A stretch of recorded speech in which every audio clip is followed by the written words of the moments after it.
Eh bien, bonjour à toutes et à tous. Aujourd'hui, on se retrouve pour une nouvelle vidéo dans laquelle nous allons parler de deux choses. Donc, la première, c'est un petit point d'information sur laquelle je vais vous parler du fait que j'ai basculé la tour de OpenSUSE à Arch Linux, comme vous le voyez ici.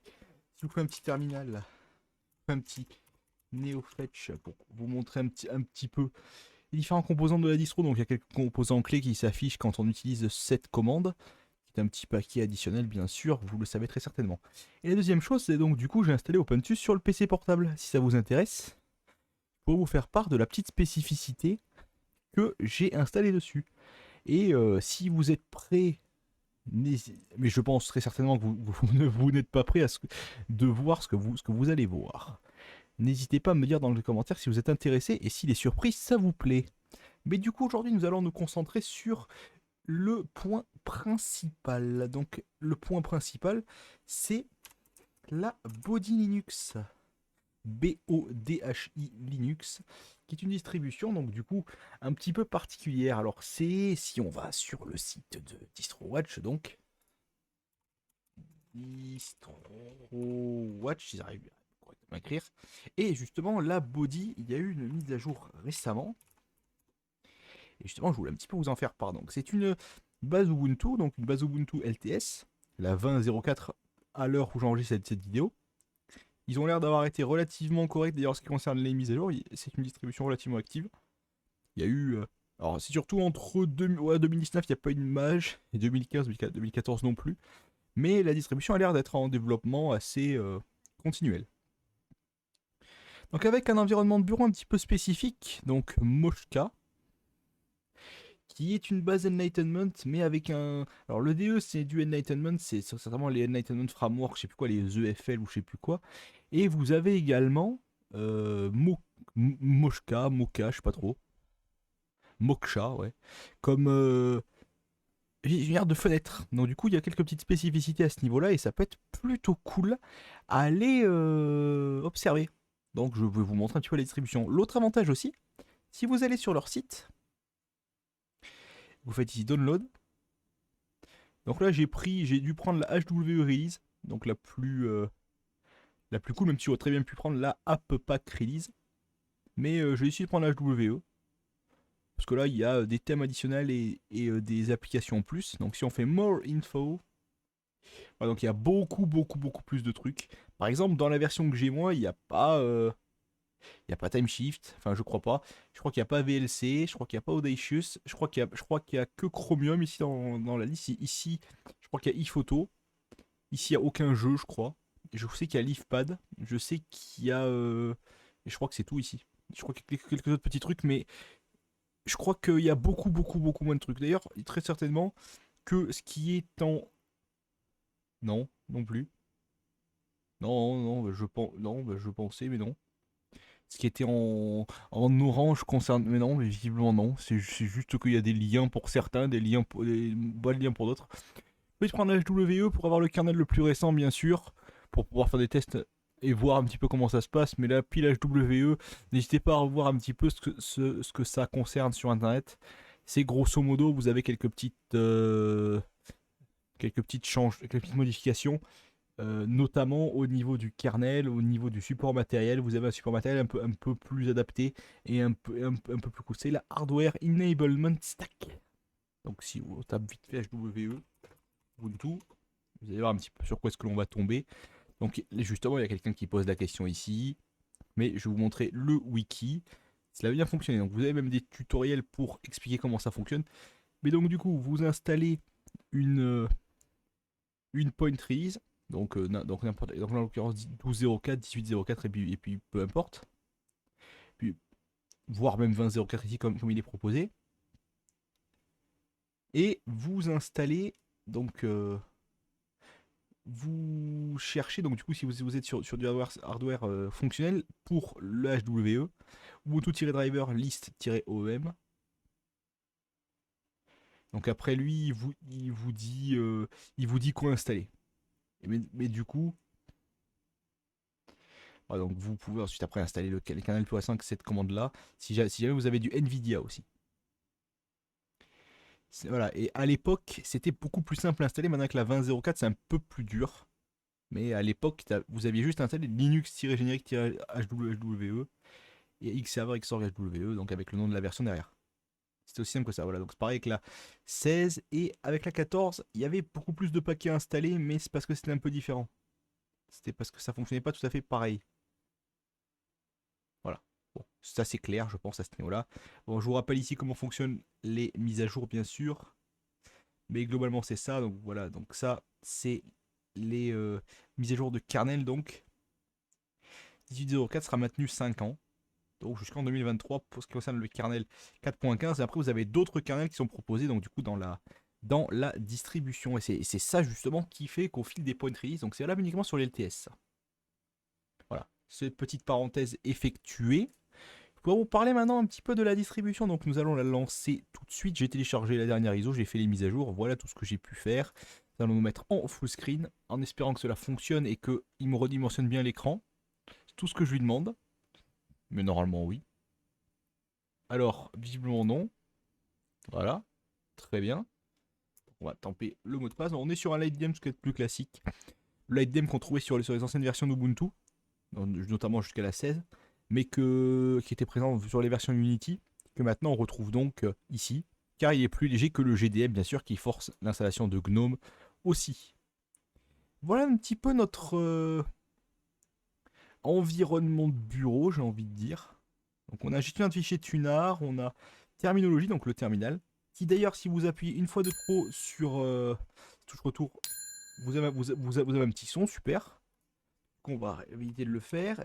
Est-ce qu'on a NeoFetch ici? Oui, on a NeoFetch, donc c'est moi qui l'ai installé tout à l'heure.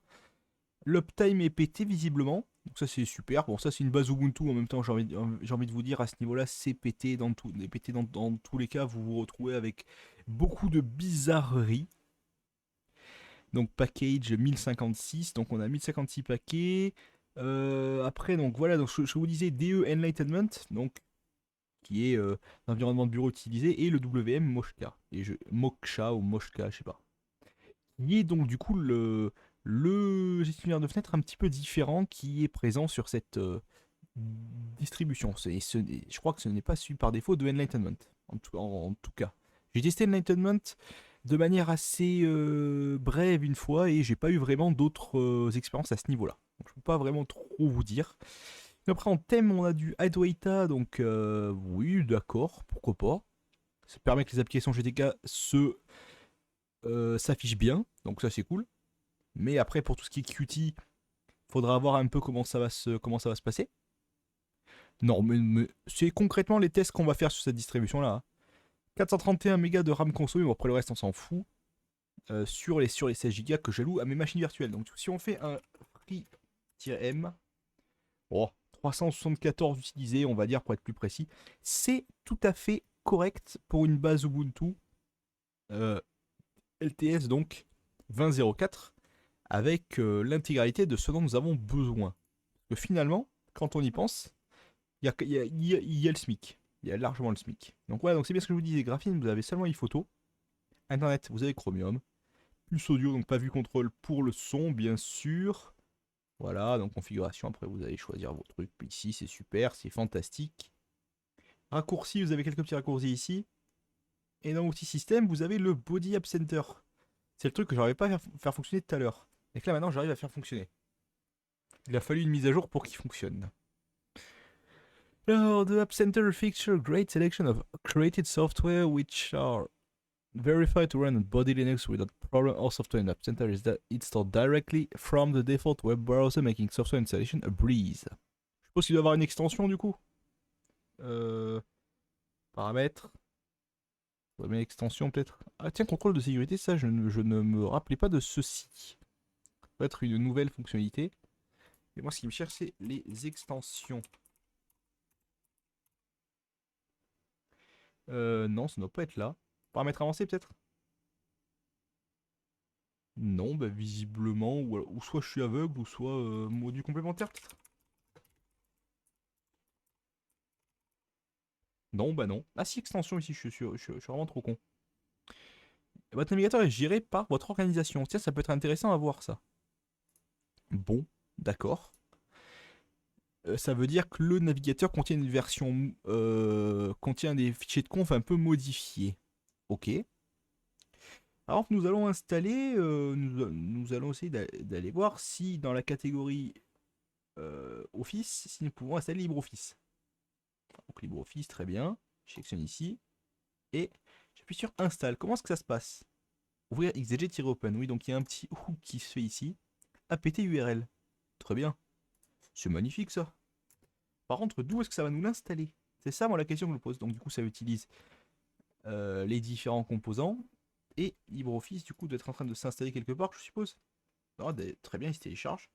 Il se télécharge d'où? Venant d'où, s'il vous plaît? archive.ubuntu.org, je crois, il me semble avoir vu. Bon, très bien. Ça veut dire que du coup, il sait aller récupérer les paquets. Alors, c'est une manière un petit peu particulière de le faire. Bon, je trouve ça un peu rébarbatif et inutile. Mais c'est cool que ça soit là. C'est du travail qui est fait. Donc, ils ont fait leur petit store en ligne. Bon, même si c'est ce qui est dans les dépôts. Et il y a l'air d'avoir beaucoup de trucs. On va voir un petit peu dans App Center. Par exemple, Image Viewer, il doit y en avoir plusieurs. Voilà, il y a celui de KDE, il y a celui de. Ça va être certainement celui d'Enlightenment, ça d'ailleurs. Je sais pas trop, mais je pense que oui. Mirage, je ne connais pas non plus.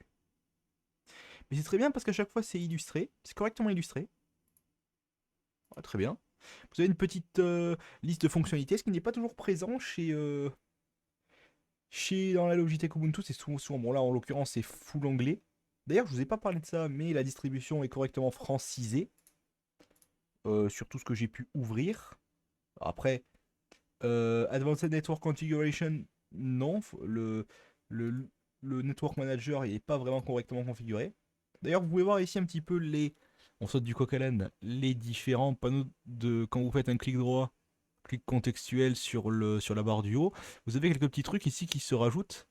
Et ça, c'est vraiment sympathique parce que du coup, vous pouvez déplacer vers les bureaux, faire en sorte que la fenêtre soit toujours au-dessus. Bon, ça, c'est le truc de base, mais ici, fenêtre, vous pouvez faire des trucs assez sympas. Donc on n'est pas peut-être pas au niveau d'un KDE sur lequel vous pouvez par exemple mémoriser l'endroit où se trouve la fenêtre et tout, faire vraiment un truc extrêmement chiadé. C'est-à-dire que vous lancez l'application, il vous l'ouvre sur tel écran, à tel endroit, avec telle taille. C'est pas aussi chiadé, mais c'est quand même complet. Le commun des mortels n'utilise pas ce genre de truc de toute façon. Même si ça tend à même si les power users en quelque sorte, dont je devrais faire partie, mais ça m'intéresse pas vraiment d'utiliser ce genre de fonctionnalité, utilise ceci. Accessoire, vous avez le LeafPad, donc ici. Tout aussi con, c'est le truc de chez LXDE, je crois. Ou de chez. Non, c'est Mousepad chez XFCE, je crois je crois que c'est chez LXDE ça. Ou chez LXQT, c'est pareil. Ils utilisent à peu près les mêmes applications, il y a quelques trucs qui changent, mais globalement. Ou c'est peut-être Featherpad chez LXQT, peu importe. Peu importe. LibreOffice du coup est installé maintenant, donc vous avez dans Bureautique LibreOffice Writer, LibreOffice 6.4 si j'ai bien vu. Bon bien sûr il est pas francisé, mais ça bon, fallait s'y attendre du coup puisqu'il n'installe pas les différents paquets de francisation. C'est d'ailleurs un réel défaut encore une fois, donc du coup c'est peut-être plus simple d'aller chercher les paquets dans une autre Logitech, sur Synaptic par exemple.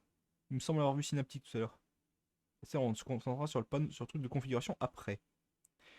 On a Synaptic, il me semble avoir vu Synaptic.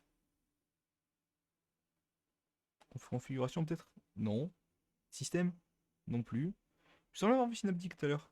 Ah, si, Language Support. Ce truc-là est intégré, donc du coup on va peut-être pouvoir récupérer les paquets dont on a besoin. C'est fantastique ça. Ah, j'ai mal à rentrer le mot de passe. Parfait. Ah, très bien, très bien, très bien, très bien. Waiting for Synaptic to exit. Ouais, en le faisant comme ça. Du coup, il va nous récupérer beaucoup de paquets de langues. Ça, c'est un peu con. Par défaut, il installe beaucoup de langues. Mais bon, je dis rien parce que ce petit truc-là est là. C'est un petit applet, il me semble, je crois que c'est Ubuntu qui maintient ce paquet. Mais c'est cool qu'il soit là. Du coup, par exemple, vous pouvez ici, peut-être... non, je sais pas trop comment ça se passe après ici.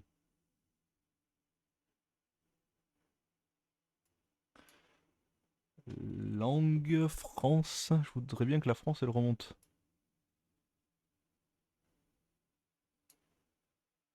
Je voudrais bien faire monter le français,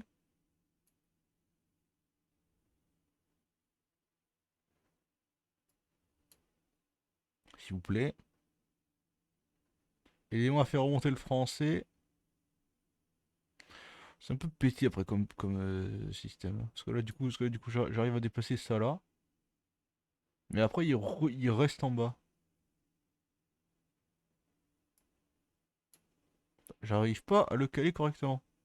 Il redescend plus bas. Alors après, bon, très bien. Je cliquais tout le système. Est-ce que j'arrive à redescendre ça plus bas? Du coup, peut-être pouvoir maintenant. Ah, pouvoir remonter celui-ci là.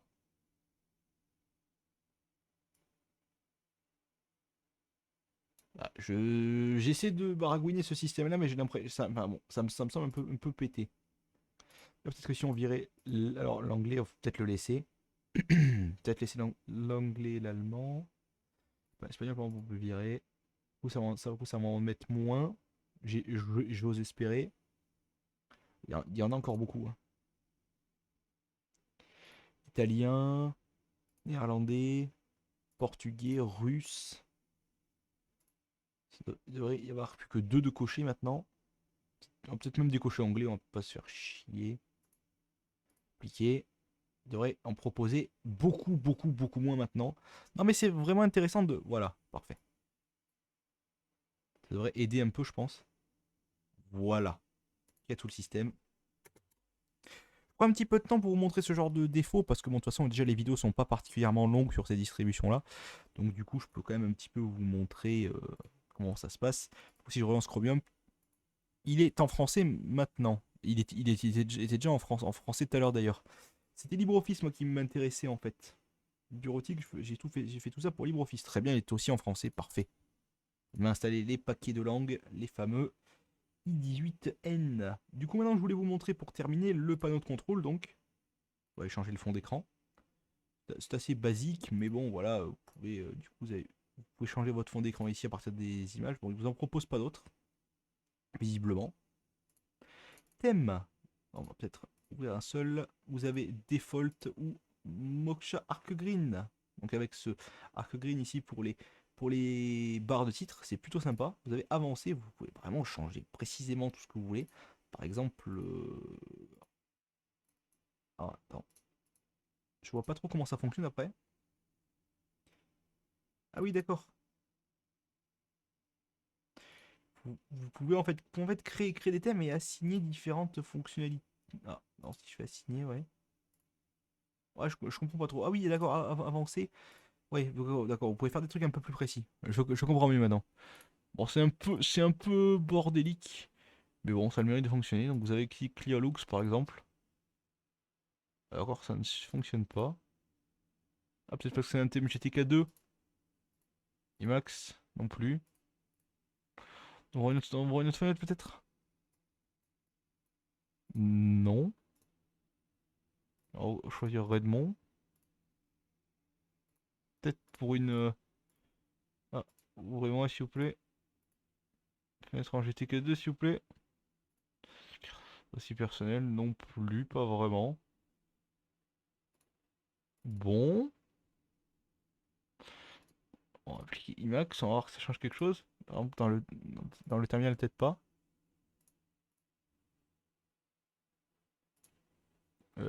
Non plus, non, ça change rien. Enfin, ou alors quasiment rien. Couleur, arrière-plan, bon, vous pouvez visiblement tout. Enfin, ça a pas l'air vraiment de marcher, ou alors c'est moi qui fais de la merde, mais par exemple, si je veux que l'arrière. Par exemple, moi, si je veux que le cadre de la bordure il soit. On va mettre rouge. On va choisir du rouge. Choisir du rouge, on va faire sélectionner, appliquer. Cadre de la bordure actif. Alors, objet. Du coup, ici, j'ai sélectionné du rouge. Ici, je vais sélectionner du rouge aussi. Ici, je vais sélectionner du rouge aussi. Faire appliquer. Non, ça reste en vert.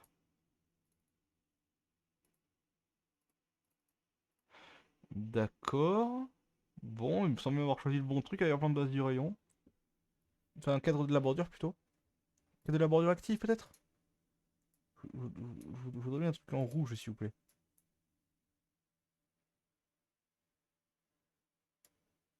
Voilà, parfait. Sélectionner, appliquer,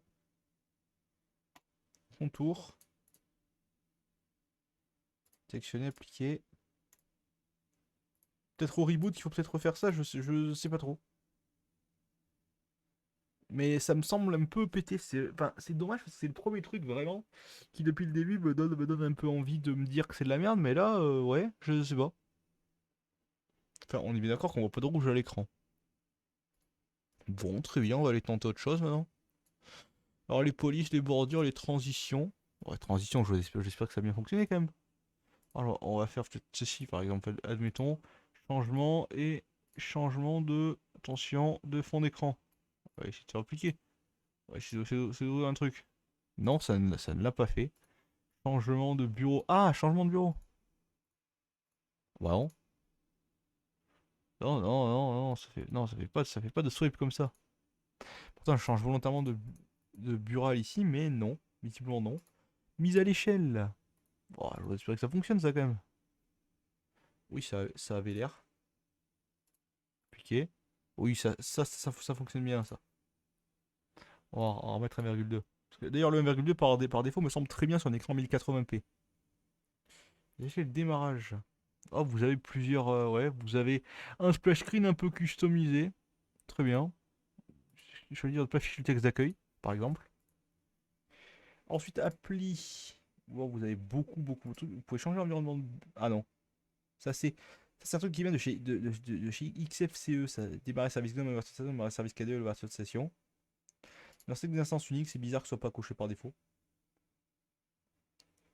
Après, ces applications favorites, bon, c'est tous les trucs de base. Après tout ça, c'est le strict minimum qu'on s'attend à voir sur un DE, ce que j'appelle un DE milieu de gamme. Et n'hésitez pas à me demander ce que j'entends par là dans les commentaires. Je me ferai un plaisir de vous expliquer. Bureau virtuel, ce que j'ai tendance à désactiver d'ailleurs, parce que là j'ai laissé activer, mais c'est vraiment pour les besoins de la vidéo. Fenêtre, menu. Vous paramétrer les menus, je suppose. Menu virtuel, favori application. Oui, d'accord. Langue, paramétrage de la langue. Français. Ah si, voilà, le wipe est apparu là. Puis c'est bizarre parce que maintenant quand je fais ça, non, ça ne wipe pas. Bon, c'est un peu... enfin, je sais pas, c'est bizarre. Du coup, nous en étions à langue. Paramétrage de la méthode de saisie. Vous avez plusieurs méthodes de saisie ici. Alors généralement, je crois que c'est IBUS qui est par défaut. FCITX, je crois que c'est un peu ancien, comme ça me dit rien. Avancé, liaison de signaux, Syscon, performance, taux de rafraîchissement. Taux de rafraîchissement différent. Donc vous avez jusqu'à 200. Très bien. Priorité des applications. Moi, je vois pas trop la différence. Tampon, intervalle de vidage des tampons. Ça, après, c'est vraiment si vous avez du matériel soit très performant ou soit très peu performant, mais la config par défaut, normalement, devrait faire l'affaire. Gestion de l'énergie. Ça, c'est par exemple si jamais vous voulez quantifier les tâches énergivores, par exemple, en enregistrement sur disque. Là, par exemple, vous pouvez choisir pour curseur, donc vous avez des trucs par défaut. Donc de 0,2 à 1 seconde. Voilà, donc basse de 1 seconde à 10 secondes, moyenne de 10 secondes à 120, haute de 120 à 1200 et extrême de 120 à 2400. Moteur, utilisez RGB au lieu des formes. Activé. On va voir ce que ça donne. Alors il nous dit qu'il ne la prend pas en charge, mais je vois pas pourquoi. Peut-être parce qu'on est en VM, mais logiquement, c'est un truc qui passe ça. Bon, il y a beaucoup de menus. Variable environnement, c'est très bien qu'il y ait un truc graphique pour y accéder, ça c'est plutôt cool. Donc, je pense que ce n'est pas valable que pour le DE, je pense qu'il doit y avoir d'autres trucs qu'on doit pouvoir. Les variables d'environnement, il y en a souvent à aller mettre en place quand vous utilisez des. Notamment, par exemple, je vous prends un exemple tout con pour visudo, pour choisir l'éditeur de texte que vous voulez, si vous voulez pas vi, vous pouvez choisir nano par exemple. configuration, boîte de dialogue. Tactile, boîte de dialogue de confirmation. C'est vraiment complet. J'ai rien à dire, c'est vraiment complet. Il faudrait juste que ça fonctionne dans tous les cas, ce qui n'est visiblement, mais par exemple pour les thèmes, on a eu des emmerdes tout à l'heure. Mais entrée, fichier, lanceur, extension, préférence, système. Synaptic Package Manager, il est là d'ailleurs. Configuration pour Elementary. Ah, je peux cliquer sur le bon. Elementary. Oui, d'accord. Bon. Encore beaucoup de trucs. Je passe assez rapidement parce que bon, c'est barbant et c'est pas vraiment ultra intéressant. C'est un peu. Enfin, c'est intéressant parce que c'est nouveau. D'ailleurs, petit truc à la con, si vous voulez ancrer les fenêtres vers le haut, sachez que vous ne pouvez pas. C'est super dans les coins, c'est pareil, ça fait de la merde avec la machine virtuelle. Ce qui est, on va dire, relativement peu problématique puisque Alice QC ne le fait pas non plus. Et il y a plein d'autres DE qui ont du mal avec ça. XFCE, je sais qu'il s'en sort bien. Maté aussi. KDE s'en sort bien. Gnome n'arrive toujours pas, je rappelle, même sur Gnome 40, à faire des quarts de fenêtre. Donc par exemple, si vous voulez mettre une fenêtre en haut à gauche, une en haut à droite, une en bas à gauche, une en bas à droite, vous ne pouvez toujours pas. Enfin, en tout cas, pas par défaut. Vous devez rajouter des extensions très certainement que je n'ai pas, avec lesquelles je n'ai pas expérimenté pour le moment, mais sachez que ça n'est pas possible par défaut. Donc ça, bon, c'est un choix particulier, mais bon, c'est un peu le mouton noir en l'occurrence Gnome sur ce coup-là. Mais bon. Bon, écoutez, je pense qu'on a à peu près fait le tour. Je pense que je peux du coup vous montrer vite fait. Peut-être, c'est quoi rayon du coup? Ah d'accord. Rayon configuré. Supprimé. Bon, je pense que c'est le truc sur le côté. Ah non, d'accord, c'est la barre des tâches. Du coup, vous pouvez très bien choisir ce que vous mettez dans la barre des tâches ou pas. Très bien. Bon, on a un peu tout pété là du coup. Je suppose que configuration pour la remettre en bas. Ici en bas, appliquer. Ok. Bon, on a un peu tout pété du coup là, au niveau de la barre en bas. Vous pouvez choisir ce que vous rajoutez notamment. Notification, ajouter le gadget. Tâche, ajouter le gadget. Sur des bureaux. Voilà, on commence un peu à tout péter là parce qu'il nous dit que les trucs sont pas cochés. Ah, ça commence à ressembler beaucoup à Enlightenment d'ailleurs en bas. Bon, du coup, je pense qu'on peut s'arrêter là. Ça a l'air d'être un peu pété parce que regardez ce qu'il marque à chaque fois. J'appuie sur ajouter le gadget. Il y a déjà une zone de notification active et seule une instance de gadget est autorisée. Alors que là, clairement, je lance une horloge ou un starter Omni. Pareil pour iBar ici. Bon, bah visiblement, je pense qu'on a un peu tout pété. Sur ce, je vous dis salut à tous et à la prochaine. N'hésitez pas à me dire ce que vous pensez de cette vidéo en commentaire bien sûr, et n'hésitez pas également à faire un tour sur d'autres vidéos que j'ai pu faire.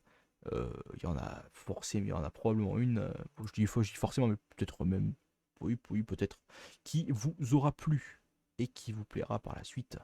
N'hésitez pas à me dire d'ailleurs si vous trouvez qu'il manque de vidéos et que vous en voulez une en particulier. Si vous avez des suggestions, n'hésitez pas à me les faire. Merci beaucoup d'avoir regardé cette vidéo et à très vite.